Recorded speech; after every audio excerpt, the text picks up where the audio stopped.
This is our first official video appearance on the Arcaspeak YouTube channel. Yeah, they said that I had a face for radio, and for some reason you want to stick it on a video. We're just giving people options, more ways to get their Arcaspeak. This is important. We got to get it out there. And this is totally new announcement. We've got a couple of episodes already up on YouTube, but they're audio only. They're just the podcast on YouTube. This is the first dual purpose show. So look at us like Swiss Army knife with the Arcaspeak here. Just like this. Blurry, whatever. Yeah, well, you got a fancy camera. Exactly. Of course, it's going to be blurry. Yeah. That is the big announcement I think that we'll just kick off the show with, is that we're excited to do more on YouTube as time progresses. We won't mention what those things are yet, but we have some, what we think are incredible ideas. Incredible. I mean, you're going to be blown away. How could they not be incredible? Look where they're coming from, people. Exactly. Come on. So, those of you who are audio listeners, this episode, it makes no difference which one you're watching or listening to, but there might be future episodes that we'll release where it will be better to be on the visual platform rather than the audio platform. Yeah. We'll still release those in audio form, but there will just be extra layer of information provided in the visual. So we're excited to get going here and start building our audience. So if you could, please head over to YouTube. We'll put a link to this in the show notes. You can get to that right inside your podcast player, or you can go to arcaspeakpodcast.com and find this episode 293, and you can click the link to go to our YouTube channel, where I want you to subscribe and hit the notification bell so that you know when new episodes are released there, so you can check them out. And that really helps us get the show more exposure, and it's all good for the architectural world out there. So hopefully you can do that for us. It doesn't cost you anything. It doesn't hurt. It's not painful. It doesn't bite. Like all those things are true. And so please do that. It really would help the show out. And as they say, subscribe early, subscribe often. If you hit the button twice, make sure you hit it a third time. Yeah. That's right. So that's it for that announcement. I think other than that, let's jump into this article that was on Architizer. I don't remember exactly when it was on Architizer, but let's look and see. I don't actually see a date. There is no date. It's timeless. It doesn't get much more timeless than this. Architecture School is broken. Here's how we should fix it. By Ross Brady. Yes. Ross Brady. So I don't know Ross. Do you know Ross? I don't. But okay. So we can talk freely here. Yeah.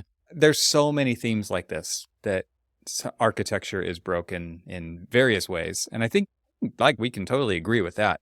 There's nothing wrong with that statement. There's a lot broken about it. There's a lot of stuff that actually works somehow. Yeah. Yeah. It's like every time I see a building, I'm like, that is incredible that actually happened, because it is so difficult to pull off. So architecture and architecture education are not that different. It seems like there's been this, I don't know, maybe it's just because I'm starting to pay attention more. I've been in such a hole where I haven't really looked at a lot of social media and been getting back on. I miss you over there, man. I know.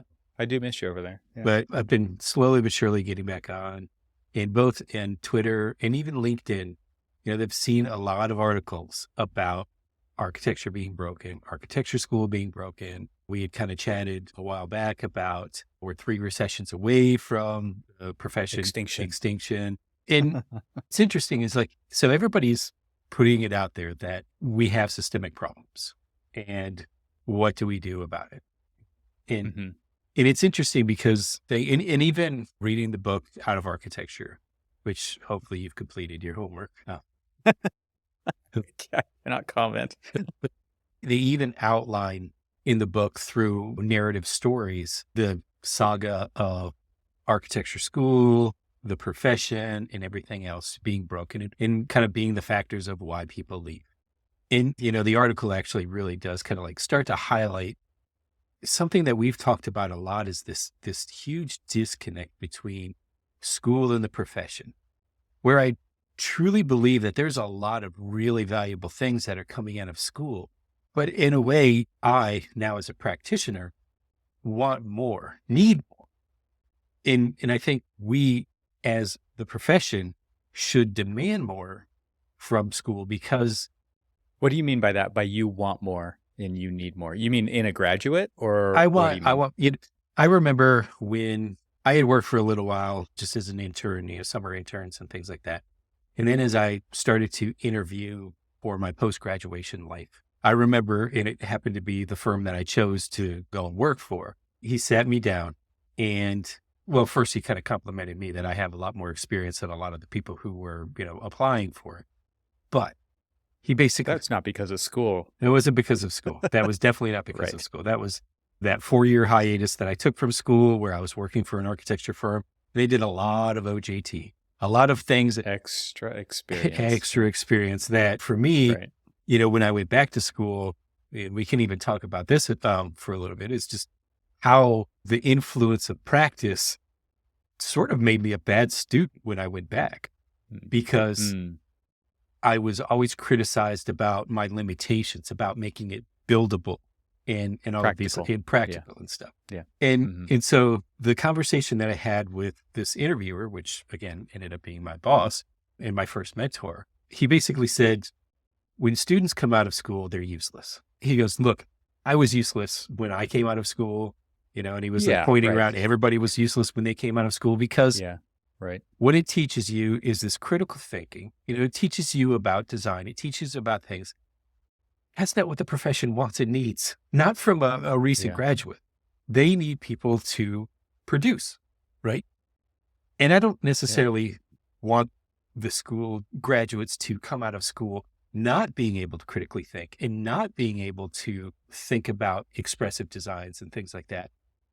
But I do want them to be able to assist in what we're essentially going to be assigning them early on. Is like, okay, fine. You've been taught how to design, but you haven't really been taught how to put together a building. And we're Mhm. like, okay, it's our job. However, and then this is the however, it's like, now you're billable and Mhm. now I'm having to teach you. And so, in some people's minds, it's just like all of those billable hours are throwaway hours. And some people say, I've heard this countless times through many a different senior person, project manager or something. It's just like, I don't want to take on new people because I have a demanding project, a demanding timeline, and I don't have time to stop and teach them how to do the job that I want them to do. And it's a valid point. And I don't know if you saw another article floating around.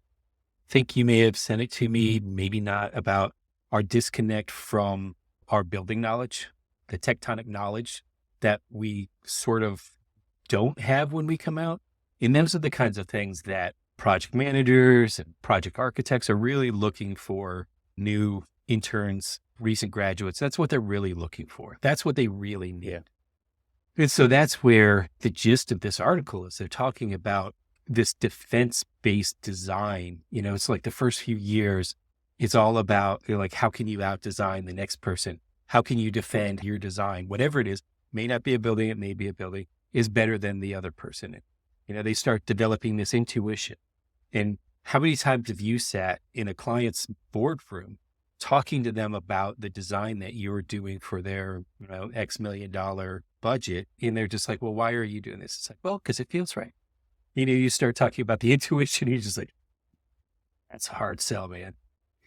I mean, it depends on the person delivering that message. I think there are some people who can inspire a client to go to think outside of True. their typical realm. And so it's not like that doesn't happen, because it absolutely does happen. But there are also, you do have to get to very quickly a constructible, practical solution. And I don't mean practical as in dumb. I just mean as like this thing actually has to get built in a certain amount of time. It has to get detailed and everything. It has to get approved. It has to go through all of these real world processes to become a real thing in real space for real people to inhabit. And so, yeah, you can't live in that, imagine if you will, kind of a thing for very long, because you've got to get from that to reality in a short period of time.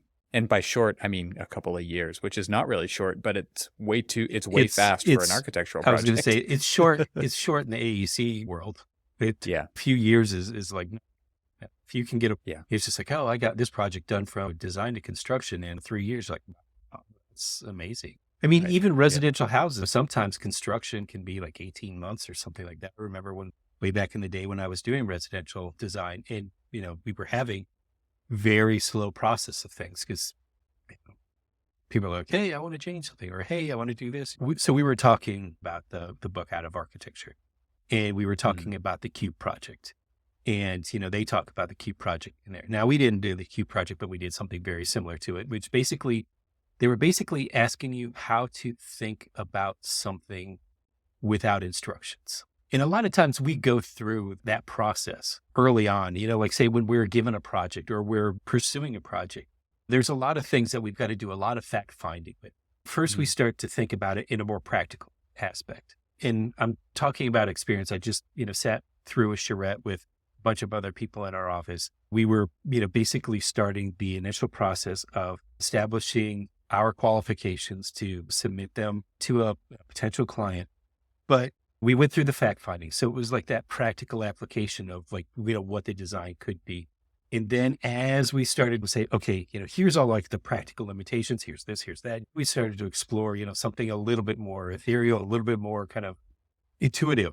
Let's just call it that, What if? But everything was rooted in a practicality. But I think it was going back to that process that we learn in school about first learning how to thinking without instructions. That's what that cube project was. It's just like, okay, so everybody built a cube and, walked around. Some were perfect, some were imperfect. And then it's just like, okay, now I want you to do it again, but I want you to do it take the blinders off and just go completely bananas, do whatever. And then they, started talking about the deconstructed cube, applied cube, and all of these other things. And that's when you start to explore your mind and explore. So it's really starting to teach you how to think without instructions. And we do that often. And so I don't want to downplay the importance of that kind of education, but I also think that we're doing ourselves. And I've said this, countless thousands of times. I don't want to downplay the importance of this marrying up of the practical built, that word we like to shy away from when we're in architecture school. I want to talk about the B word. We want to talk about the A word. We want to talk about capital A architecture and all of that other stuff and what our soul can provide to you. Well, and that's what we're passionate about. Exactly. I mean, and there are people at various levels of that passion, and you could talk about the people who just like to make buildings out of concrete block all the way to capital A architecture. And there's everything in between those two stops.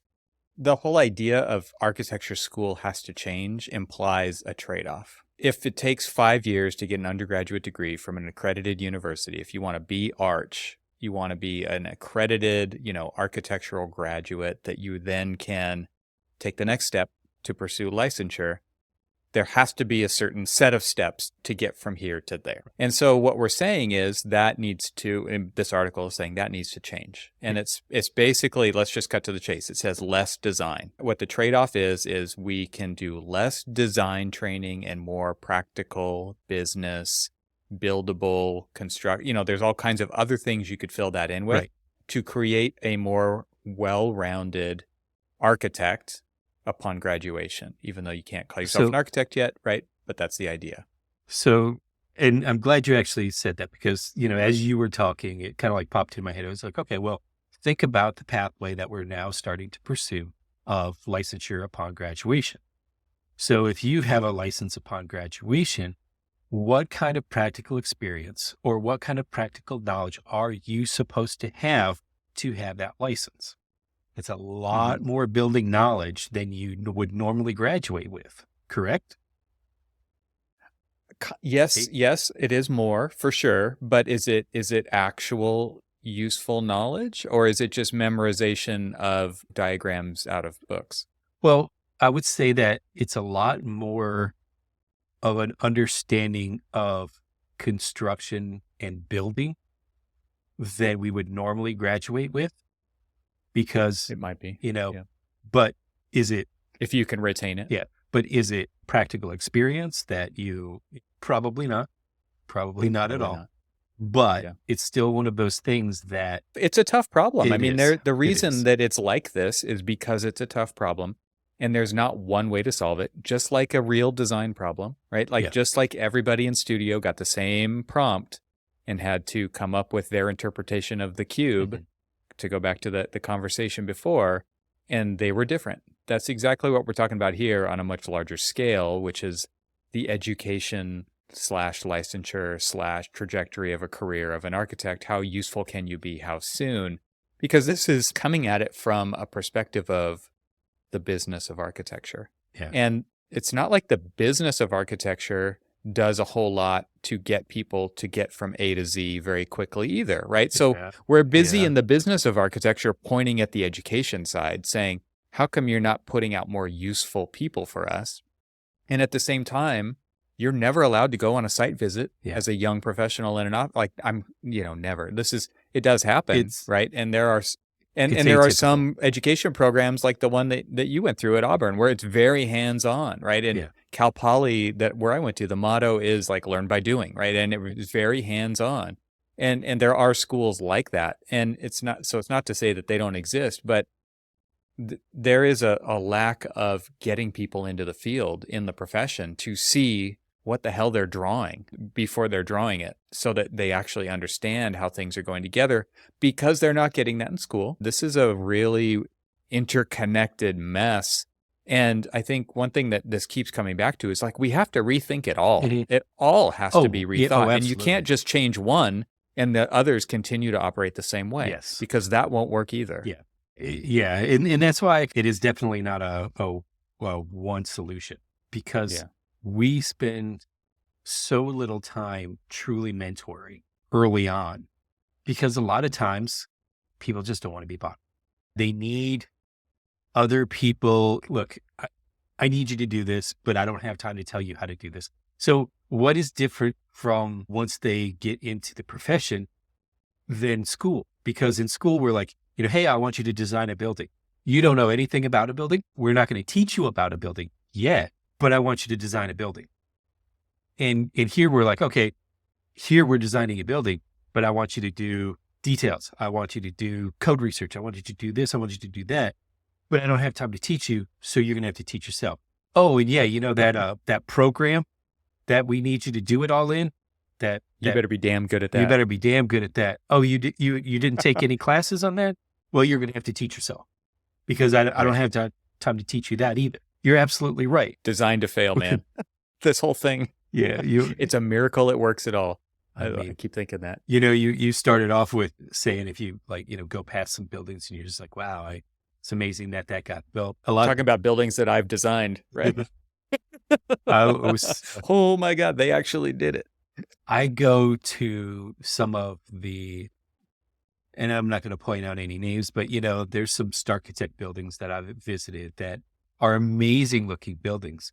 But then the senior project architect in me who starts to look at a building and starts to see how it's going together and stuff, I'm like, I can see where some potential failures are going to be.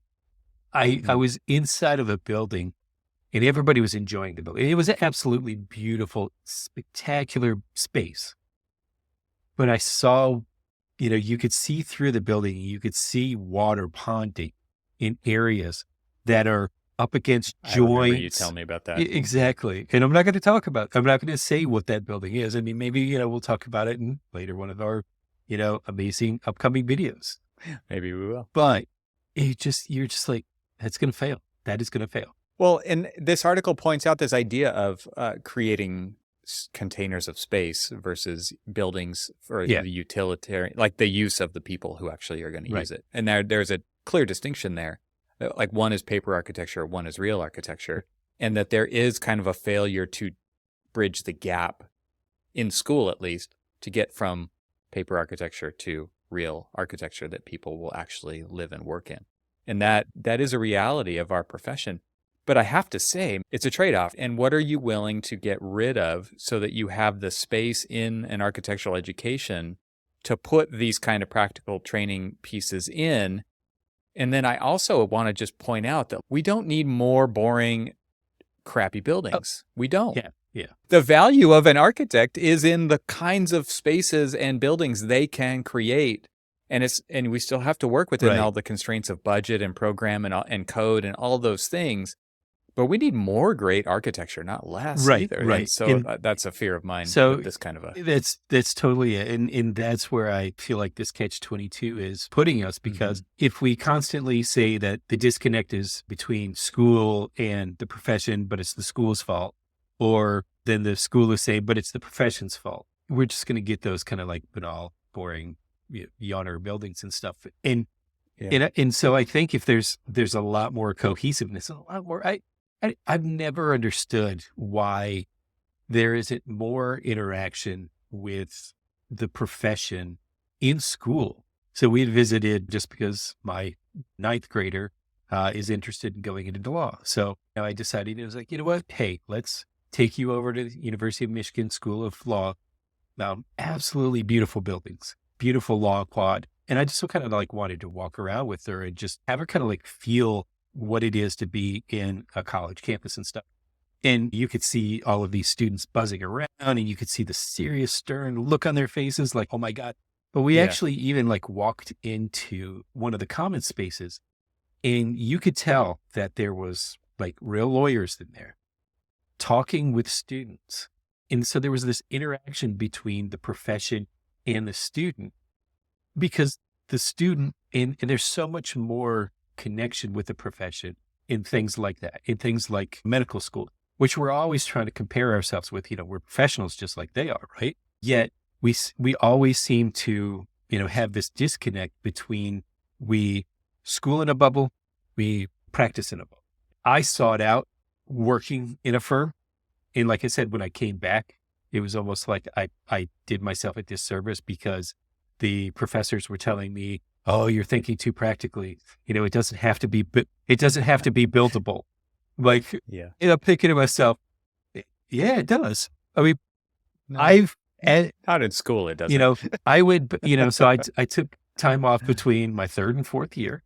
And so when I went back and I was in fourth year, I was doing, and you would expect, and I don't know what anybody's expectations about what you should know in fourth and fifth year, but it should be getting close to being able to be somebody who's competent enough to understand their design and how to start putting things together, at least start critically thinking about how things go together, right? Maybe, I don't know. Maybe, but yeah, somewhat, sure. But when they said that, the objective is that, it's just like, we're not really here to teach you how things go together. We're here to teach you how to think about how things go together. I'm like, what does that mean? I just had a conversation with Christine Williamson, Building Science Fight Club, the Awesome. Instagram account on my other podcast. We can't talk about the other podcast here, right? We can't. And well, I'm enamored with her Instagram account. I mean, even at like my advanced years of profession, I learn a lot from her. She's amazing. Yeah. So she's been running this Instagram account, and I'll put a link to it in the show notes, but she talks a lot about envelope, right? And it's a lot about moisture protection, things like that. Yeah. Like these are advanced industry terms. But I mean, this is where risk is involved in being an architect. And so she concentrates on building science and really about the things that keep you from taking on too much risk by understanding a framework of how things go together. So it's not just like, this is a detail and this is why it's drawn like this. It's like, this is what it's doing. This is how these pieces go together, and they're doing the thing that you need them to do so that you're not going to get sued, for instance, but also just so that you're smarter when it comes to that next project that you're going to be designing. And I think one of the things that school is good at, and not necessarily in that way, is giving you a framework, right? Like you talked about learning how to think. It's a framework of how to think. It's a framework of how to design. It's a framework for how to synthesize something from nothing into something. Right. Right. And that's the whole idea of what design is. And that's why architecture and architects are so valuable, is because we can work with potential. Like it's not there. It does not exist. We can take this thing that is just people's ideas and constraints and needs and all these things and turn it into reality by assembling all these parts in just the right way to make it happen. And I mean, don't forget, every building we put out there is a prototype. Like it's not even, for the most part. I mean, there are lots of, we're getting to the point where there's industrialized construction and there's prefabrication and things like that, where it is the same thing kind of reproduced in a much more manageable way. But, and most of the industry is not there as far as like capital A architecture goes, that's for sure. So it's just about frameworks. And so there are some schools, I would assume, that are very good at giving you environmental controls frameworks, at giving you materials frameworks, like when you talk about building materials. And we all had those courses, even though they were very limited. There are some that focus more on that stuff than others. I think that the thing that's being pointed out in this article is like, do we really need so much of design framework?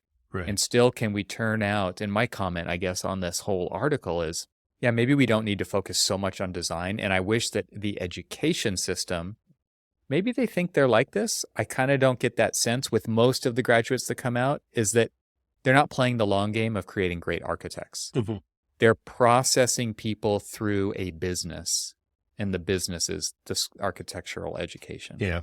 And that business needs to be attractive to get students to come in, to pay the tuition fees, to get the degrees, and then to have success stories as they launch into their career, because then the school can talk about those metrics. And that's important for someone who's looking at a school to go to say, like, will I be able to do something with this? And so the nuance of this is not unlike the nuance of what it's like to be an architect. Like, what we do is really hard. It's really hard. Like, again, it's a miracle that this stuff actually gets built. And there's people who do this every day, and they're awesome at it. But there's so much nuance in the education system as well that I don't think is being considered in an article. Again, there's like just not enough depth in this article for me to like actually say, here's how we're going to fix it. I don't think that there's not enough there for me. There's not enough meat. And like, how do you fix it? Man, I don't know. But there are some great minds in this profession who could get together and start to actually solve that problem, and then do it at a school, and then prototype it there, and then again share and get this stuff out there to raise all boats inside of our profession to get people to be closer to becoming really good architects over time. It's interesting. So I had mentioned that it would be nice to kind of have a little bit more involvement with the profession in school. You know, as you were talking about that, I started to think about, I've had practitioners come in and be visiting professors. You'd almost expect that a practitioner would come in and sort of bring a little bit of practice of like what you're actually going to expect in your future, in the rest of your life, into some of the studios that they do. But it's interesting is that not very many of them did. And it's kind of interesting. So like, go back to there's a lot of great minds out there. Yeah, there are. And I would love for the great minds of academia and the great minds of the profession to kind of get together and talk about what is across the streams. Exactly. How can we defeat Gozer? In turn, though, those the practitioners need to know that, hey, you're not going back just to kind of like do a little more of the same. It's no, we need to start thinking about it different. So when I was reading this article, I was thinking about a jury that I had attended years ago. It was a 5th year studio. These were kids who were about to graduate. And I'm looking at some of their floor plans, and they're going through and they're talking about all of the different rationale behind the design itself. And I'm like, but where are your doors? And they're like, well, what do you mean? I'm like, you're showing me a floor plan on your ground floor. And you're talking about this intervention into the landscape and all of this other stuff. But where are your doors? You don't have any doors. It's just like, oh, well, once it's built, and you start to see the traffic flow around it and stuff like that, that's when, you would know where they would go in. And you're just like, so there was no concept. I was like, it's not exactly how it works. And, yeah, not at all. And that was a 5th year studio that was being taught by a practicing architect who has a successful career that I actually admire.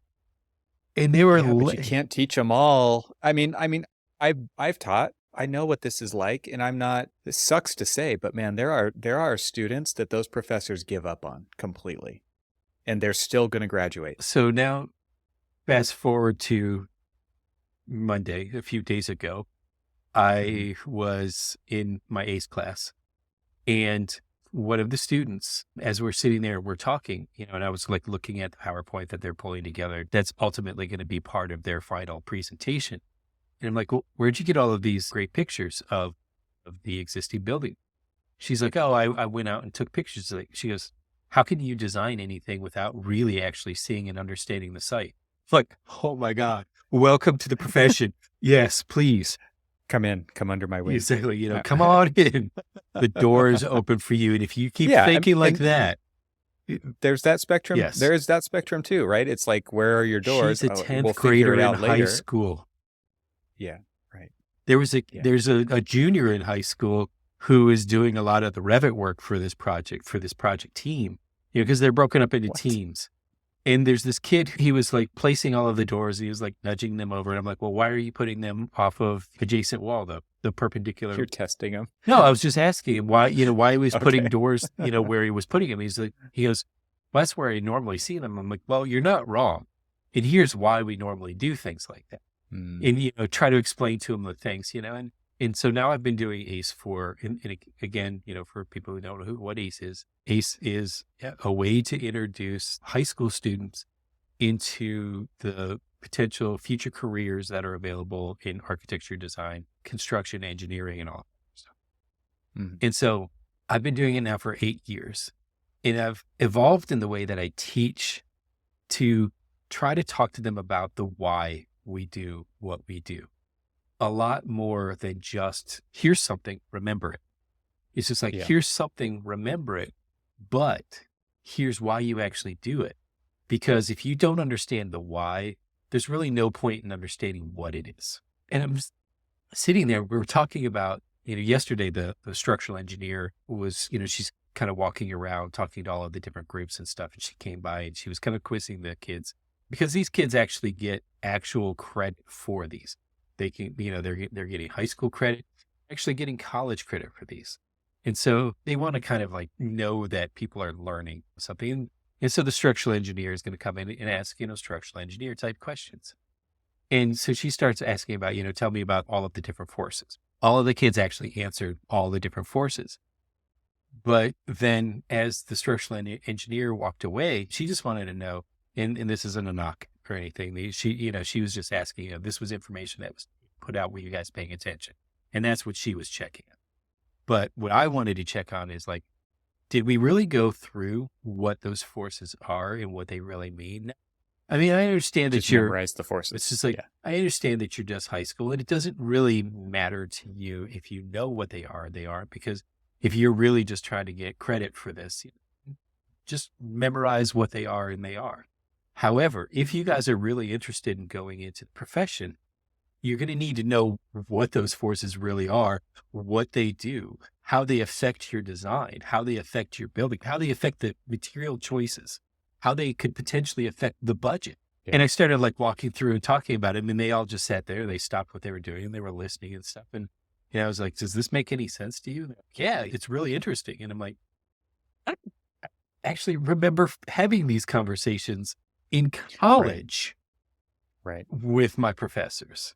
And I had to figure out the why throughout my career, not in school. And so maybe the conversation isn't necessarily about how do we make people understand how to put together a building and detail it out and do the wall, proper wall sections and proper plan and section details and all that other stuff. But they need to understand the why we do those things, and the why that if you want this design, you're going to need to understand how you can achieve that design. And that's what we're missing right now, is we're missing the how you can practically achieve that design with the understanding of the materials and the everything else and how you put it together and all that other stuff out there. You don't really have to like 100% understand that, oh yeah, by the way, because this is an egress stair, you need to have a fire rated wall and a fire rated door and all this other crap. You don't really need to do that, but you need to understand the whys. So is the answer less design in school to get to there? Or is it, I mean, we hear this all the time, right? The answer is to do more. All the people involved need to do more. Right. The students need to dig in deeper. They need to go farther. They need to have that internal motivation to really kind of suss these things out so that they have the frameworks to at least ask the right questions when it's appropriate. And then there's the professors who need to put in a lot more effort into every student and these lectures and all those things. And then there's this whole idea of retention versus being able to look things up. And so I don't know what the answer is, because it's like school should actually probably be twice as long than it is. And student debt's already a problem. So it's like, whoa, there's a huge mess here to do. So you asked the question, can there be less design? In a way, yes.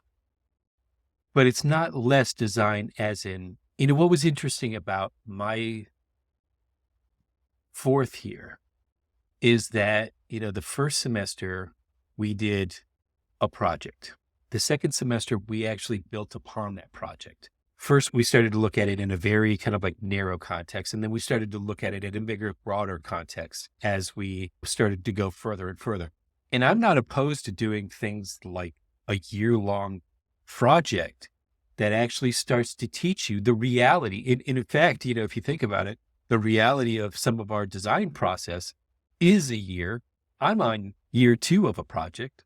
Now, granted, it's 8 buildings instead of 1 building, but on a normal average project, we're going through conceptual design, schematic design, design development, construction, documentation, and permitting, all like within a year, 16 months, something like that. And so it's not too much out of the question to really go through a process, maybe not get to like the construction document phase, but start talking to them about the whys of how do you achieve this design? It's like you're going through all of this concept of how it touches the landscape and all of these other different things. Yesterday, when we were on the charrette, a bunch of mid-career people were on this call, or late career people were on this call, and all of them were talking about broad, big idea concepts and stuff.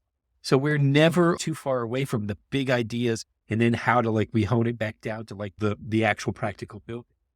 And so to have projects like that really start to teach you the process. Okay, you did this. Next step is you would be doing this. The next step is you would be doing this.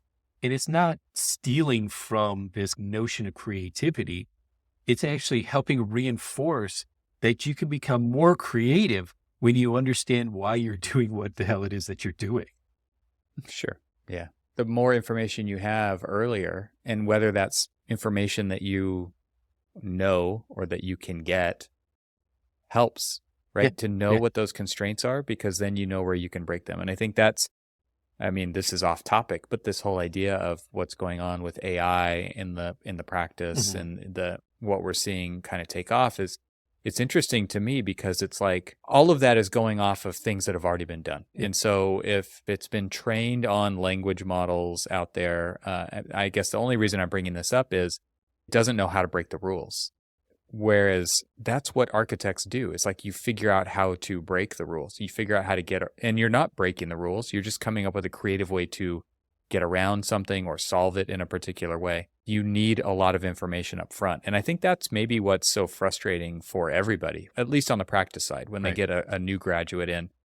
It's like, why don't they know this already? Well, I guess you don't know it till you know it, but also everybody's already got too much to do. And if we just want to cram more in, and that's why I keep coming back to this idea of trade-offs, and is the answer less of this so that we can do more of this other stuff, is like something's going to still suffer in there, because it's like none of it is enough. Like you can't cram it all in the shortest amount of time possible. When did you got your license 17 years after you graduated? I got my license 17 years after I graduated. Right. We both had this idea like, I'm not ready yet. Right. I mean, there, of course, are people who are like, I'm ready right now. What are you talking about? I didn't feel like I wanted to do that yet. And that's because you're gaining experience. It's a constant learning experience all through your entire career. Now, if we knew back then, before all of this, that the license isn't this gateway to, okay, now you know everything. It's always going to, you're always going to be learning. You're always going to be experiencing something new. We had a different philosophy behind getting our license, and that's just for us. And I don't begrudge anybody getting their license a lot earlier. In fact, in a way, I looked at it this way, and I'm serious. And if I keep beating a dead horse, I apologize about this, but this whole notion of understanding the why is honestly the most important thing that architects can be. I don't necessarily want them to be able to understand how to put together the building, but if they know the why of this is, the fundamentals, this search to be able to put it together, and they can understand that and they can master that, the search, the looking for, then you're going to put it together and you're going to put it together right. But we've talked about this in the past where people don't know when to ask the right questions, or they don't know to ask questions. They don't know what they don't know. They don't know the right question to ask. And then a lot of times they just don't ask it. And then they build to general overhead rather than, a project because they're just sitting around. I'm like, I didn't know what to do, so I didn't do anything. It's just like, when you are taught to pursue the why you're doing what it is that you're doing, you will always have something to do. It's true. And that stuff will fall into place Exactly. if your pursuit is the why. Yeah. Yeah. And I guess that gets back to this idea of having the right frameworks to start with, which is exactly what Christine and I talked about. And that's her goal with her Instagram channel, is to create better frameworks for people so that they can pursue the why when they're actually doing a project, but have a baseline set of fundamentals as guiding principles, right? And that if you can get those, you can figure the rest out. And that's what I love about her channel, is because she is teaching you the fundamentals. If I want to keep water out of my building, where are the resources? And so I can look at a set of it's on Instagram. Well, yeah, exactly. But I mean, I can, which is wild. Exactly. Well, they're not learning it in school. You're not getting it from a senior project. The mentorship is a total problem in the industry. And it's like, where is it? It's on, I think it's absolutely wild that you can actually find this information on Instagram, which is not what Instagram is for, but she figured out a hack. Well, remember when we were on a panel together and somebody had asked you, what was the most valuable research tool, or what was the most valuable tool? Productivity tool. Yeah, productivity. And what did you say? Yeah. I said YouTube. You said YouTube. Which is where our new our show is now. It's on YouTube. See, there you go. I just teed it up. Look at exactly. So that's the thing, is understanding that there's resources out there, that you don't have to recreate the wheel, but you just need to know that, hey, I need to keep water out of my building, and there's resources out there that will teach me. You just got to figure out what you can actually trust. Exactly. Yeah. Exactly. Discernment. You'll need that discernment. That's a different conversation altogether. Well, we could fall down that rabbit hole easily. Yeah. All right. Well, I don't think that we've figured this out in the least, but at least we're talking about it. And I think that this is critical. It's great to be critical, and we're going to have some more conversations coming up very soon. It's really good to be critical of our profession. It's really good. And I think one of the things I want to talk about in an upcoming episode is kind of the difference between pessimism and being critical. Yeah. Because I think that is, a lot of people see this kind of conversation, the kind of articles that we talked about today, some things we're going to be talking about in the future, as too pessimistic.